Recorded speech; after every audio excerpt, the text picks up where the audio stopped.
mengenal sosok Frost Diamond, YouTuber gaming Indonesia dengan penghasilan tertinggi di tahun 2023. Frost Diamond bernama asli Kananda Widiantara ramai menjadi perbincangan, disebut mampu menyalip penghasilan Raffi Ahmad dan Nagita Slavina. Berdasarkan data Social Blade, estimasi penghasilan channel YouTube Frost Diamond dapat mencapai 77.000 hingga 1,2 juta dolar Amerika Serikat atau setara 1.144.027.500 rupiah hingga 17.829 juta rupiah per bulan. Pencapaiannya itulah yang disebut melampaui para YouTuber Indonesia lainnya hingga Raffi Ahmad.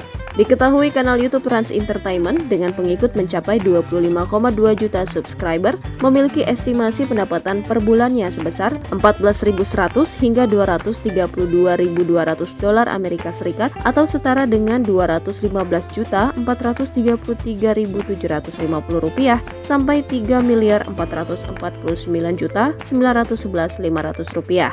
Kananda Widiantara memiliki kanal YouTube Game Frost Diamond dengan jumlah 28,4 juta subscriber dari 2,7 ribu video.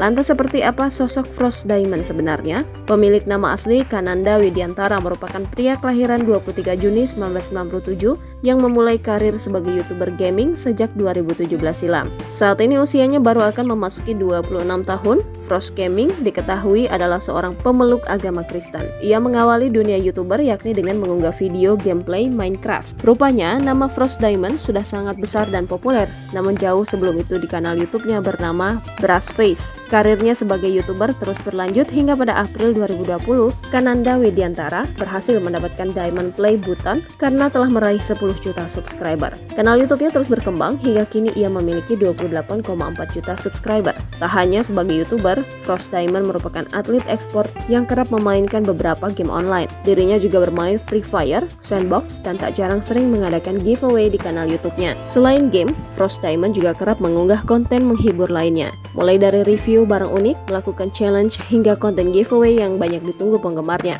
Kini estimasi pendapatan Frost Diamond per bulan dapat mencapai 77.000 hingga 1,2 juta dolar Amerika Serikat atau sekitar 1.144.027.500 rupiah hingga 17.829 juta rupiah. Berdasarkan data tersebut, Frost Diamond disebut sebagai YouTuber Indonesia dengan penghasilan tertinggi nomor 1, mengalahkan Jazz No Limit, Deddy Corbuzier, hingga Rans Entertainment. Jangan lupa subscribe, share, komen, dan like ya!